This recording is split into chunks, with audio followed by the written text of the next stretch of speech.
नमस्कार विद्यार्थियों। इतिहास के जिज्ञासुओं, इतिहास में रुचि रखने वालों, इतिहास में जानकारी पाने वालों की इच्छा रखने वाले सभी विद्यार्थियों का इतिहास की सहायक आचार्य मैं सीमा चारण राजकीय महाविद्यालय सुमेरपुर के YouTube चैनल पर स्वागत करती हूँ। आज प्रथम वर्ष की क्लास जो है उसमें सेकंड पेपर जिसमें कि भारतीय संस्कृति सभ्यता के बारे में चर्चा की गई है। आपके सिलेबस में अधिकांश टॉपिक इसी मुद्दे से रिलेटेड हैं, इस इशू से रिलेटेड हैं। तो सबसे पहले ये शुरू करने से पहले जो है हम भारतीय संस्कृति के बारे में जानने से पहले संस्कृति शब्द का मतलब क्या होता है और क्या अर्थ है हमारा आज के भौतिक जीवन में संस्कृति का, क्या मायने हैं इसके, ये हम बात करेंगे। वैसे सांस्कृतिक दृष्टि से हमारा देश भारत दुनिया के समृद्धतम देशों में से एक आता है। इसकी कई ऐसी विशेषताएं हैं जिसके कारण इसे अजर अमर कहा जाता है। हमारी संस्कृति की अगर नदी से लें तो ये नदी की धारा कहाँ से प्रारंभ हुई है, इसका अगर हम अनुमान लगाना चाहें तो हमारी दृष्टि, हमारी नज़र भी जहाँ तक नहीं जाती वहाँ से भारतीय संस्कृति का प्रारंभ होता है। दुनिया की सारी जो संस्कृतियाँ हैं, यूनानी, ईरानी, रोमन, मेसोपोटामिया, मिस्र की, उन सब में संस्कृतियाँ जो हैं जैसे जैसे समय की धारा आती गई उनकी संस्कृति रूपी नदी जो है वो सूखती चली गई। सिवाय चीन के दुनिया में भारत एकमात्र ऐसा देश है जिसकी संस्कृति की जो नदी है वो अविरल रूप से 12 मास से, वर्षों से, सहस्त्रों वर्षों से लगातार बहती चली आ रही है। कई सारी विदेशी जातियां आक्रमणकारियों के रूप में या धर्म के ज्ञान को पाने के लिए भारत में प्रवेश करी और उन्होंने भारतीय संस्कृति के तत्वों को इस तरह अपना लिया, इस तरह वो भारतीय समाज में घुल मिल गए कि आज अगर हम उन विदेशी तत्वों को खोजना चाहें तो ये हमारे लिए बहुत अधिक कठिन कार्य हो जाएगा। ऐसा नहीं है कि हम लोग ने जम्बू द्वीप अर्थात भारत को ही संस्कृतिमान किया, बल्कि पूरे एशिया महाद्वीप को एक तरह से आप कहें सभ्यता का पाठ पढ़ाया। बड़े बड़े हिस्सों में जाकर के दुनिया में जंगली जातियों को सभ्य बनाया, चाहे वो साइबेरिया हो रशिया में या श्रीलंका हो, मेडागास्कर टापू हो, ईरान हो, अफ़गानिस्तान हो, यहाँ तक भारतीय संस्कृति की छाप गई है। जो आज दुनिया के सबसे शक्तिशाली देशों में से एक है चीन, जो कि जीडीपी के मामले में, अर्थव्यवस्था के मामले में आज अमेरिका को टक्कर दे रहा है, वो भी भारतीय संस्कृति का देश ऋणी है। बौद्ध धर्म, भारतीय सभ्यता संस्कृति का प्रचार प्रसार वहाँ हुआ और आज भी चीन के लोगों में गौतम बुद्ध की पूजा की जाती है। जापान तक जो है बौद्ध धर्म ने भारतीय संस्कृति की पताका जो है वो फहराई। सर्वांगीणता के मामले में, विशालता के मामले में, उदारता के मामले में और सहिष्णुता के मामले में अन्य संस्कृतियाँ कोई भी हमारी होड़ नहीं कर सकती है।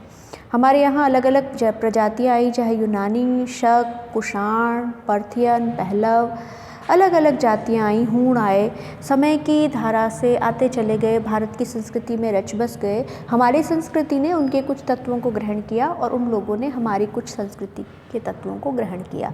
तो दोनों आपस में इतने मिक्स हो गए कि हम इनको अलग नहीं कर सकते। 100 से अधिक सालों से भारत की संस्कृति का अध्ययन किया जा रहा है। हम इसी संस्कृति के उत्तराधिकारी हैं, तो हम इस नाते आपका, मेरा, सभी का एक कर्तव्य है कि हम अपनी राष्ट्रीय संस्कृति के विकास की रूपरेखा से परिचित हों, ताकि आज की जो समस्याएं हैं उनको सुलझाने के लिए जो हम प्रयास करें और जो भी हम लक्ष्य रखें उसमें हमारे देश के निवासियों ने, हमारे पूर्वजों ने क्या अनुभव किए, किस तरह से परंपराएं बनी, ये सारे हम तोलें अपने अनुभवों से और अपना मार्ग खोज सकें। सबसे बड़ी चीज़ ये है कि अपनी संस्कृति इतनी अविरल है, शाश्वत है, अजर अमर है। संस्कृति रूपी 12 नदी कभी सूखती नहीं है हमारे देश की। इस बात पर हमें गर्व तो होना चाहिए, लेकिन अहंकार नहीं होना चाहिए। हमें ये प्रयास किया जाना चाहिए कि अपनी संस्कृति के गुण दोष हम देखें, हो सकता है उसमें कुछ कमियां भी हो, उनको भी देखें। इसके अलावा ये भी देखें कि किन कारणों से भारतीय संस्कृति का उत्कर्ष हुआ और अगर कभी अपकर्ष हुआ पतन का दौर आया तो उसके लिए कौन से कारण जवाबदेह थे। भारतीय संस्कृति का अतीत तो उज्जवल था ही था, जो कि हमारे पूर्वजों ने बना दिया, लेकिन हमारा ये कर्तव्य बनता है कि हम अपने भविष्य को अतीत से ज़्यादा उज्जवल बनाएं, ताकि हम भारत की संतति होने में गर्व की अनुभूति हम भी करें और हमारा देश भी हमें अपनी संतति कहलाने में गर्व की अनुभूति करे। अब आज हम पढ़ेंगे संस्कृति के अर्थ के बारे में। अगर हम व्याकरण के रूप में देखें तो संस्कृति शब्द दो शब्दों से मिल करके बना है। यहाँ सम उपसर्ग है, उसमें क्री धातु लगाने से बना है। सम और क्री यानी करना और सम यानी अच्छा करना, यानी कि ये एक तरह से शब्द अगर देखें तो जैसे बर्तन को अपन मांजते हैं, पीतल के कांसे के बर्तन को मांजने के बाद वो किस तरह से चमकता हुआ दिखाई देता है, परिष्कृत या परिमार्जित होता है, उसी भाव का ये सूचक है। जैसे बर्तन में से उसके अंदर के ऊपर के मैल को हटा करके उसके अंदर की आभा को बाहर लाने का काम हम करते हैं परिष्कार करके उसका, उसी तरह संस्कृति जो है हमारे ऊपर का जो बुराइयां हैं उनको हटा करके हमारे अंदर की जो आंतरिक आभा है उसको प्रकट करके और उसके प्रकाश से दुनिया को आलोकित करने का काम संस्कृति करती है। संस्कृति के संस्कृत शब्द के समान संस्कृति शब्द के वही है परिमार्जन, परिष्कार के अलावा शिष्टता, सौजन्य, इन सब के लिए भी संस्कृति शब्द काम में लिया जाता है। ये जो शब्द है मनुष्य की सहज जो प्रवृत्तियां हैं, जैसे कई लोगों में ड्राइंग का, कला के प्रति, संगीत के प्रति, साहित्य के प्रति रुझान होता है। इन सहज प्रवृत्तियों उसके साथ उसके अंदर जो शक्तियां पाई जाती हैं उनको परिमार्जित करना, परिष्कार करना, साफ करना, मांजना इसका द्योतक है। संस्कृति मनुष्य के भूत, वर्तमान और भावी जीवन का पूरी तरह से विकसित स्वरूप है। तीनों को मिला करके उनको विकसित रूप में अगर देखें तो संस्कृति कहेंगे। विचारों और कर्म के क्षेत्र में किसी भी देश ने जो सृजन किया है, जो नई चीज़ें बनाई हैं, वो सभी संस्कृति में आती है। विद्वानों ने संस्कृति की अलग अलग परिभाषाएं दी हैं। टाइपिंग का ज्ञान कम होने के कारण मैं इसको आपको मौखिक रूप से सुना करके कुछ विद्वानों की परिभाषाएं बता दूंगी, आप इसको नोट कर लीजिए। अमेरिका के एक प्रसिद्ध दार्शनिक और शिक्षाविद थे डॉक्टर व्हाइटहेड। उन्होंने कहा है संस्कृति का अर्थ है मानसिक प्रयास, सौंदर्य और मानवता की अनुभूति। ये कहा है डॉक्टर व्हाइटहेड ने। अगले एक लेखक है टाइलर, उन्होंने लिखा है कि संस्कृति वह जटिल पूर्णता है जिसमें ज्ञान, विश्वास, कलाएं, नैतिक आचरण, कानून, प्रथा और कोई भी अन्य क्षमताएं व आदतें आती हैं जिन्हें मनुष्य समाज का एक सदस्य होने के नाते अर्जित करता है। बील्स और हाइजर ने अपनी पुस्तक में लिखा है मानव समाज के सदस्य व्यवहार करने के जो निश्चित ढंग और तरीके अपनाते हैं वे पूरी तरह से संस्कृति का निर्माण करते हैं। जैसे हमारे देश में जब हम किसी बड़े से मिलते हैं तो हम उनके चरण छू करके ये जो हमारी आदतें, व्यवहार जो हमने जीवन में विकसित किए हैं, ये ही सारी चीज़ें मिल करके संस्कृति का निर्माण किया करते हैं। प्रसिद्ध समाजशास्त्री गिलिन के अनुसार हर समूह और समाज में व्यवहार के ऐसे प्रतिमान होते हैं जो एक पीढ़ी से दूसरी पीढ़ी को हस्तांतरित होते हैं, ट्रांसफ़र किए जाते हैं और बच्चों को सिखाए जाते हैं, और इनमें भी धीरे धीरे परिवर्तन की संभावना रहती है। जैसा मैंने बताया, बड़ों को प्रणाम करना, बड़ों का आदर करना, ये सारी हमारी संस्कृति के कुछ एक तत्व हैं। संस्कृति की ये जो अलग अलग परिभाषाएं अलग अलग विद्वानों ने दी हैं, इन परिभाषाओं में आप देख रहे हैं किसी में असमानताएं हैं, हालांकि बेसिक चीज़ वहीं बार बार आ रही है, क्योंकि एक इतिहासकार संस्कृति को अलग रूप से देखेगा तो उसके लिए इतिहास की जो धारा है वो संस्कृति में सबसे ज़्यादा महत्वपूर्ण होगी। साहित्यकार के लिए साहित्य संस्कृति में सबसे ज़्यादा महत्वपूर्ण होगा। समाजशास्त्री में समाज की जो आदतें हैं, जो रीति रिवाज, परंपराएँ हैं, मान्यताएँ हैं, वो सबसे ज़्यादा संस्कृति में महत्वपूर्ण होगी। तो हर एक व्यक्ति जो होता है उसकी जिस क्षेत्र में रुचि होती है, जिस क्षेत्र का वो जानकार होता है, वो संस्कृति को उसी क्षेत्र में ज़्यादा स्पेसिफाई करके देखता है। जैसे इतिहासकार संस्कृति को किसी समूह या देश के विशेष बौद्धिक विकास के रूप में देखता है। इतिहासकार तो देख रहा है कि कैसे कैसे उसकी बुद्धि का विकास हुआ। हम अगर देखेंगे, क्योंकि हम इतिहास से जुड़े हुए हैं, तो सिंधु घाटी सभ्यता से लेकर आज तक धर्म का, कलाओं का किस प्रकार विकास हो रहा है, उस पूरी चरणबद्ध प्रक्रिया के रूप में हम संस्कृति को देखते हैं।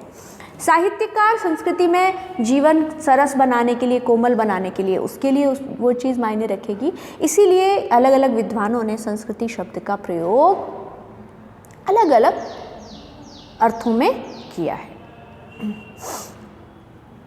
हर सभ्यता के क्रमिक विकास में स्तर आते जाते हैं। ऐसा स्तर आता है कि हर एक मानसिक, नैतिक और आध्यात्मिक रूप से आदर्शों का निर्माण कर लेता है। ये आदर्श हमारे समाज के जीवन में घुल मिल जाते हैं और पूरा समाज इनकी विशेषताओं में पूरी तरह से रंग जाता है। यही उस समाज की संस्कृति कही जाती है। अगर दूसरे शब्दों में कहें तो सभ्यता के जो सूक्ष्म तत्व हैं, शुद्ध तत्व हैं और उदात्त तत्व हैं, इन तत्वों का विकास करना, उनका पल्लवन करना, उसी को संस्कृति कहा जाता है। अब क्या संस्कृति एक ही व्यक्ति बनाता है, एक ही पीढ़ी या एक ही परिवार बनाता है?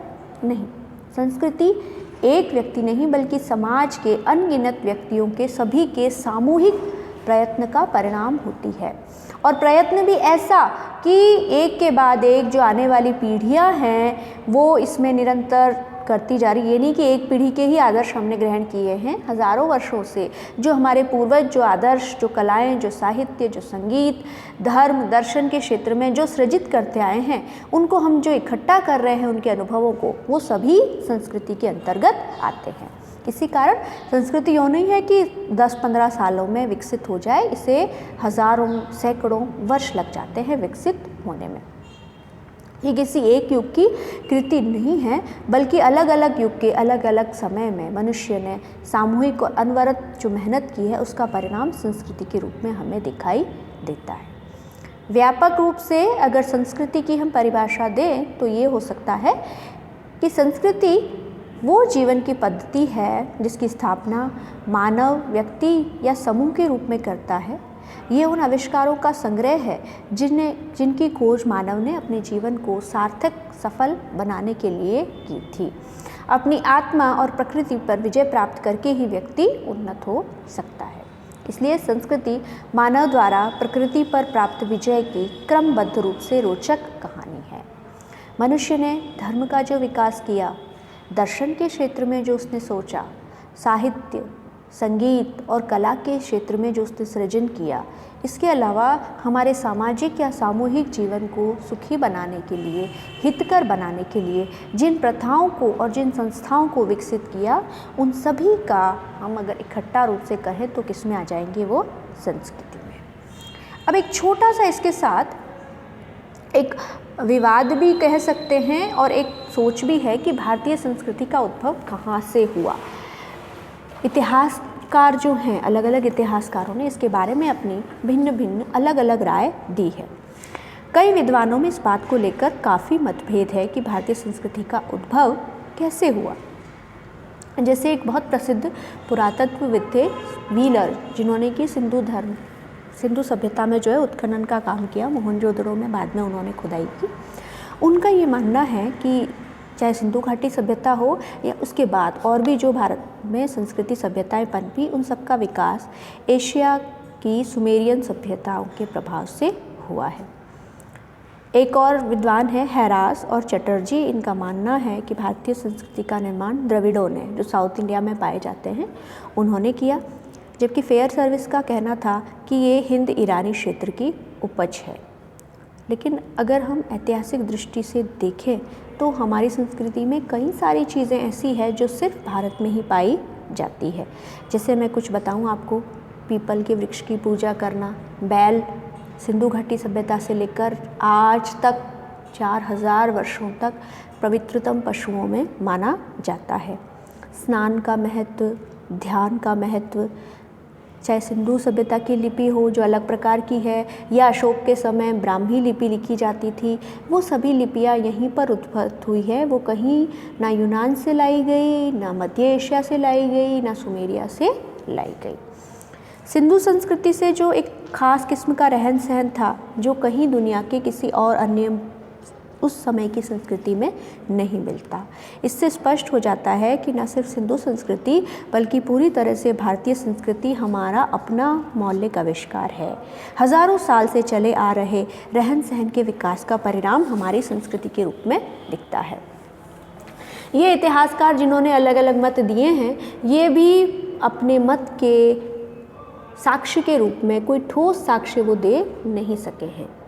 वैसे समय के साथ साथ हमारे देश में पहले पाषाणकालीन सभ्यता थी, फिर धीरे धीरे खेती सीखी जब इंसान ने तो गांव बसे, गांवों से शहरों का विकास हुआ, सामाजिक व्यवस्था में विकास हुआ, लोगों के विचार में गहराई आई, पैनापन आया और जीवन के हर क्षेत्र में उन्नति और समानता दिखाई देने लगी। तो ये जो हमारी संस्कृति है, जो सभ्यता है, हो सकता है कुछ एक तत्व हमने बाहर से ग्रहण किए गए हों, लेकिन इसका जो मौलिक रूप से उद्भव हुआ है वो हमारे ही देश के निवासियों की मस्तिष्क की उपज है। इतना कहकर ही ये संस्कृति के अर्थ का आज का चैप्टर मैं यहीं समाप्त करती हूँ। उम्मीद कर रही हूँ कि मैं और जो हमारे महाविद्यालय के अन्य सहायक आचार्य हैं वो जो आपको वीडियो दे रहे हैं उन्हें आप सुन रहे होंगे, अपने किताबों में से उनको रिवाइज़ कर रहे होंगे। अगर पुस्तकें उपलब्ध नहीं हैं तो भी इन वीडियोस को आप बार बार सुनिए। अपने विषय के कंसेप्ट आपके दिमाग में क्लियर होते चले जाएंगे और इसी से आप अपने विषय के विद्वान बनते चले जाओगे। ये एक जटिल और धीमी प्रक्रिया है, लेकिन आखिरकार हमारे पास इस कोविड की महामारी के समय इसके अलावा और कोई चारा ही नहीं है। धन्यवाद। जय हिंद, जय भारत।